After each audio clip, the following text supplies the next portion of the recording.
Officers from the Carlsbad Police Department responded to a 911 call, reporting a domestic disturbance involving a female yelling and physically attacking a male on the sidewalk in Carlsbad, New Mexico. The interactions that followed were captured on body camera. How's it going, man? Good. Hey, were you just walking with the girl? Huh? Were you walking with the girl down Page Street or nothing like that? Okay, we got a call. It's a guy possibly getting smacked around by a girl in a pink shirt. So we're just checking there. You're good? Someone down there, but You saw somebody down there? pink shirt. What's all the scratches on your neck, man? Right here? Yeah. Yeah. Yeah. Do you have an ID on you, bro? No, I don't. You don't? What's your name, man? I don't need to tell you. Yeah. No. Look, bro. I mean, it doesn't need to be complicated, man. I didn't break no laws. I didn't. I know, but I have a lawful reason to stop you. No, Okay? for what? Because we got dispatched. You match the description of the guy that was getting beat up by a girl. Okay? You have injuries on your neck. All right? It don't matter. It does matter. You don't have an ID on you, man? No, I don't know. You don't? What's your name? I don't feel like I don't need to tell you that. Okay, you feel like that, but I haven't broken no laws. I understand. Listen to If I me. haven't committed a crime, I don't need to provide you with identification. Okay, but listen to me. I have a lawful reason to stop out and talk to you, okay? So you have a lawful reason to identify yourself to me. If you don't want to identify yourself to me, I'll take you to jail for concealing your identity. It's that simple. You have scratches on your neck, which are signs of some kind of battery, all right? Which are probably from your girlfriend, right? I'm obligated by state law to do something about this, okay? So, are you going to give me your name or not? If you don't want to identify yourself, we can just take you straight to jail for concealing your identity. Why? If I committed no It's that- crimes? You guys are honestly. Like, No, we're actually I know. investigating. I see what you guys are doing. Like, I know Okay. you guys are doing your job, obviously. But Okay. why are you talking to me? Because I don't know who I'm going to talk to. Find out what the. I can't, because you're not giving me any information, man. You'd be the victim. I don't want to be a victim. I don't want to press charges. I don't want to do anything. Leave it at that. I ain't pressing no charges. So what are you guys gonna do? Just take my name and with me more? No. Or not take your name and take you straight to jail for concealing your identity. You guys are able to stop someone that's walking on the public street Correct. and ask them for their ID whenever you want. No, what I'm telling you Well, then what are you is doing? I was dispatched to this area for a domestic disturbance between a chick with a pink shirt and blonde hair and a male in all black. Yeah. Okay? You fit the description. You got injuries on your neck, which means you got beat up by a chick. Okay? So I have a lawful reason. I have a lawful reason to stop and identify you. I would prefer not to take you to jail because you're right. You haven't done anything wrong. Okay? But at the moment, That we know. you are committing a crime by not giving me your name and your date of birth. The officer claims that the potential victim is committing a crime by not providing his name and date of birth. According to Section 30-22-3 of the New Mexico statutes, the offense of concealing identity, quote, consists of concealing one's true name or identity, or disguising oneself with intent to obstruct the due execution of the law, or with intent to intimidate, hinder, or interrupt any public officer in a legal performance of his duty. In the 1997 case of State v. Andrews, the Court of Appeals of New Mexico upheld a conviction under this statute against an individual who refused to provide an officer with his address, date of birth, and social security number during a traffic stop. In reaching this conclusion, the court noted that, quote, identity is not limited to name alone, because the word or in the statute indicates that failing to give either name or identity may violate the statute, and that by passing the statute, the legislature intended now, quoting again, to provide police officers the minimal essential information regarding identity so that they can perform their duties because this holding is narrowly limited to traffic stops.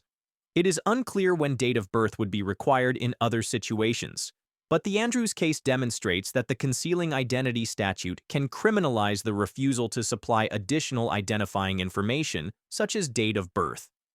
Regardless, it is likely that a court could conclude that the concealing identity statute did not apply to the potential victim, because the officers did not have reasonable suspicion to suspect him of a crime, as the Supreme Court explained in the 2004 case of Hybel v. 6th Judicial District Court of Nevada. Bolt County, quote, in the ordinary course, a police officer is free to ask a person for identification without implicating the Fourth Amendment, and now quoting again interrogation relating to one's identity or a request for identification by the police does not by itself constitute a Fourth Amendment seizure. However, as we have discussed many times on ATA, the Supreme Court held in the 1979 case of Brown v. Texas that an individual could not be punished under a state stop and identify statute for refusing to identify himself when there was no reasonable suspicion to believe that he was engaged or had engaged in criminal conduct. In the same vein, the Court of Appeals of New Mexico determined in the 2021 case of State v. Aguilar that, quote, reasonable suspicion to detain and question a suspect is an essential element of the charge of concealing identity, and that in order to convict under this statute, the state must prove beyond a reasonable doubt that the officer had reasonable suspicion to detain the individual charged with concealing their identity. Although the U.S. District Court for the District Court of New Mexico found in the 2009 case of Romero v. Shump that an officer had probable cause to arrest a potential witness who provided a false date of birth to an officer. This case was decided before the statute was construed to require reasonable suspicion in the Aguilar case, and the court specifically noted that the individual, quote, was not arrested for failure to provide information, but rather for providing false information. Therefore, although it is possible that a court could determine that the potential victim's refusal to provide identifying information to the officers constituted concealing identity, it seems more probable that a court would conclude he could not be convicted of this offense, absent reasonable suspicion that he was engaged in and not the victim of criminal activity. I was trying to get in trouble, but I didn't do nothing. Okay, but you not wanting to get in trouble is getting in trouble. I want you to give me your name. I'll tell you my name. We go down there and we can talk to the person. Okay, all right, let's go do that then. I love you. What's going on? I just had an argument. It's nothing serious, I'm sorry. It was more on my part. So I gave him my ID and everything. Okay, where's your ID? Right here.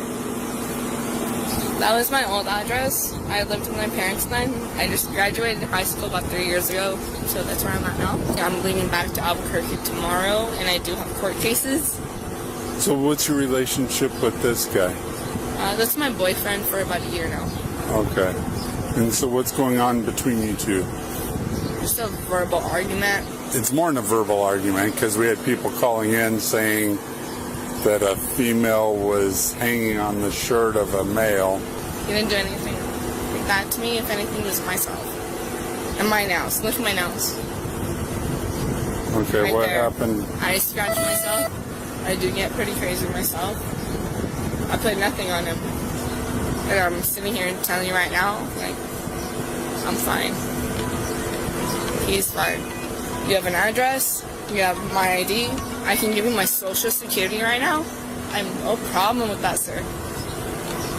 Okay. It's just, I don't want no problems. This is my man. We had an argument. That's it.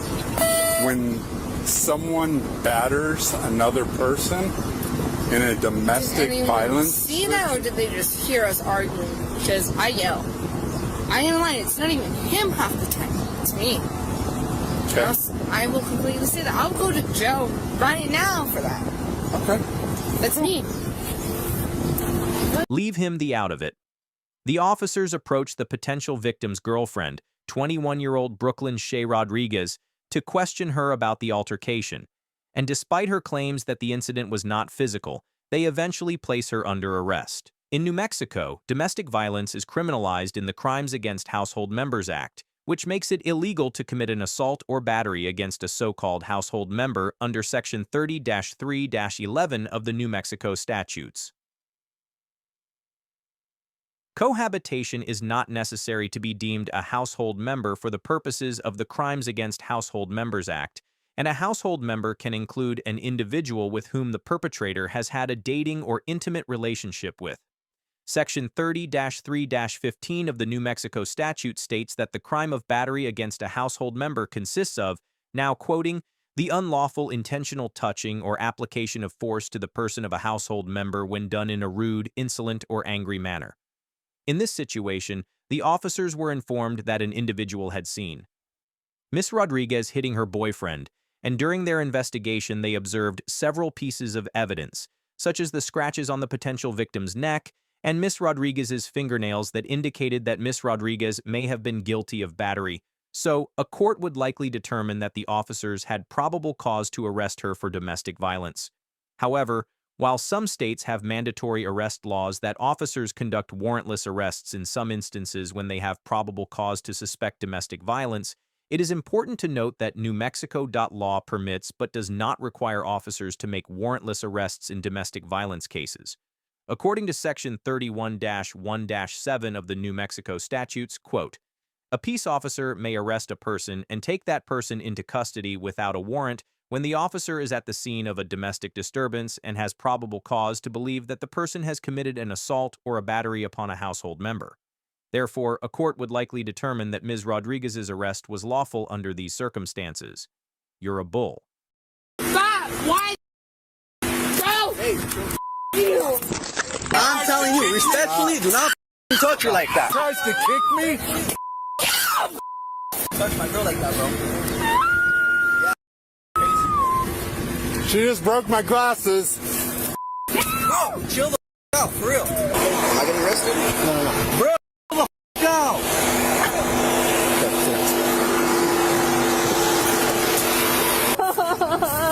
She kicked me in the face.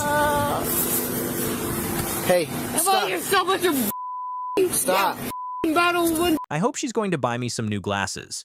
After being placed in handcuffs, Ms. Rodriguez physically struggles against one of the officers and kicks him in the face. According to Section 30-22-1 of the New Mexico statutes, the offense of resisting, evading, or obstructing an officer consists of, quote, resisting or abusing any peace officer in the lawful discharge of his duties.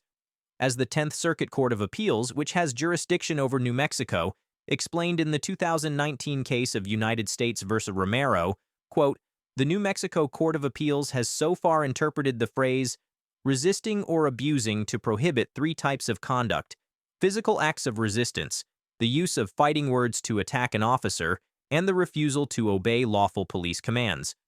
Applying this standard, it is highly likely that a court would conclude that Ms. Rodriguez's actions constituted resisting. Additionally, Section 30-22-24 of the New Mexico statutes provides that, quote, battery upon a peace officer is the unlawful intentional touching or application of force to the person of a peace officer, while he is in the lawful discharge of his duties when done in a rude, insolent, or angry manner, and Section 30-20-21 states that, quote, assault upon a peace officer consists of an attempt to commit a battery upon the person of a peace officer while he is in the lawful discharge of his duties, or any unlawful act, threat, or menacing conduct which causes a peace officer, while he is in the lawful discharge of his duties, to reasonably believe that he is danger of receiving an immediate battery. Accordingly, it is almost certain that a court would find a Ms. Rodriguez. His kicking of the officer constituted both assault and battery. Hey, will you get do you have a spit hood, Jake? A spit hood? so no one's gonna know I'm gonna jail, huh? She's got a good horse kick. Have a seat. Get your You either gotta sit in there or you're gonna get dragged in. You coming? No! So sit up. No! You balls! What? Okay. Your wife cheats on you 3 times a day, you dirty. I'm not married. No So. one wants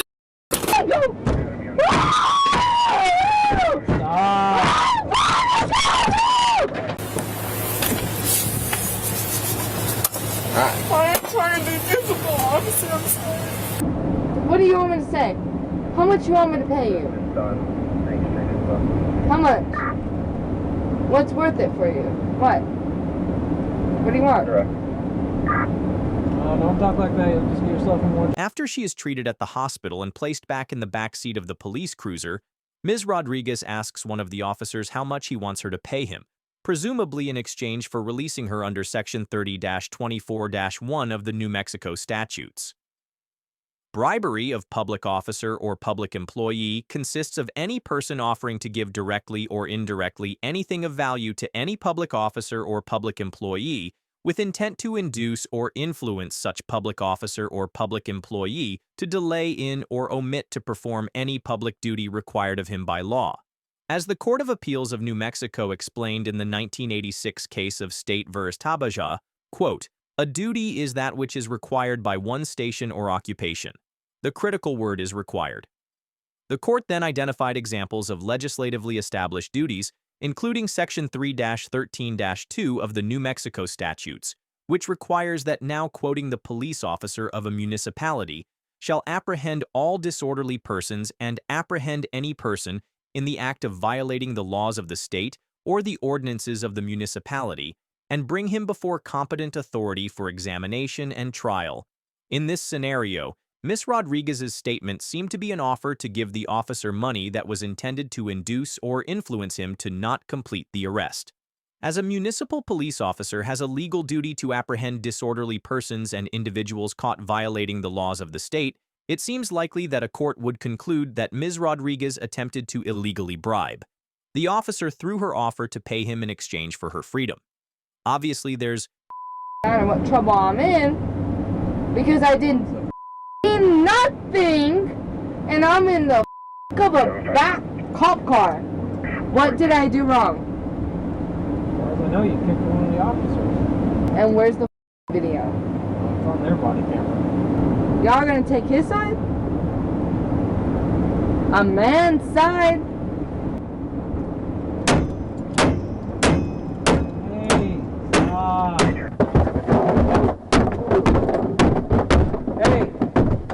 knock it off. You gonna let me out or what? Because I didn't do to you. I didn't do to you. So you can get the out like a normal person. Treat me like a lady, and I'll act like a lady. You feel me? Not if you're kicking the door. I didn't do nothing wrong. Yeah, we're gonna figure that out. Okay, well then call my lawyer. We'll call him whenever we get you just out. Call my lawyer. We'll put you on the phone with And I him. sit right there. I ain't gonna know better. charged with battery upon a peace officer, assault upon a peace officer, criminal damage to property, resisting, evading, or obstructing an officer, and battery of a household member. And on June 29, 2023, she pled no contest to the assault upon a peace officer and resisting, evading, or obstructing charges, while the other 3 charges were dismissed as part of a plea deal. It is unclear whether Ms. Rodriguez or her boyfriend filed any complaints regarding the Carlsbad officers' conduct during the encounter overall. Carlsbad officers get a C- because although they most likely remained within their authority during their interactions with Ms. Rodriguez and ultimately released the victim without unlawfully arresting him, they repeatedly threatened to arrest a potential domestic violence victim for refusing to identify himself when they likely did not have the legal power to do so, and disparaged him for getting, and I'm quoting, beat up by a chick. Not only does the use of sexist language reveal a misogynistic attitude that is highly concerning when coming from a police officer, but the officer's statements also demonstrated an alarming lack of empathy for the potential victim of physical violence. According to the National Domestic Violence Hotline, although there are generally fewer male victims of domestic abuse than there are female victims, there are likely many more men who do not report or seek help for their abuse for various reasons, including the fact that, and I'm quoting, the abuse of men is often treated as less serious or a joke. The language used by the Carlsbad officer seemed to imply that the apparent abuse in this situation was a joke which could serve to perpetuate the underreporting of crimes by male domestic violence victims. This encounter demonstrates the importance of officer demeanor when questioning victims, and how a lack of professionalism can cause more damage than just subjecting a citizen to a discourteous interaction. Ms. Rodriguez gets an F for apparently battering her boyfriend, failing to exercise her right to remain silent, physically resisting and kicking an officer, lawfully placing her under arrest, and seemingly attempting to bribe an officer to secure her release. Although the officers likely had probable cause to arrest Ms. Rodriguez when they first approached her, as her boyfriend did not wish to pursue charges against her, she had a reasonable chance of ultimately having the charges dropped and walking away from this incident without any criminal convictions, however. Thank you very much for watching the video. Subscribe our channel for next video.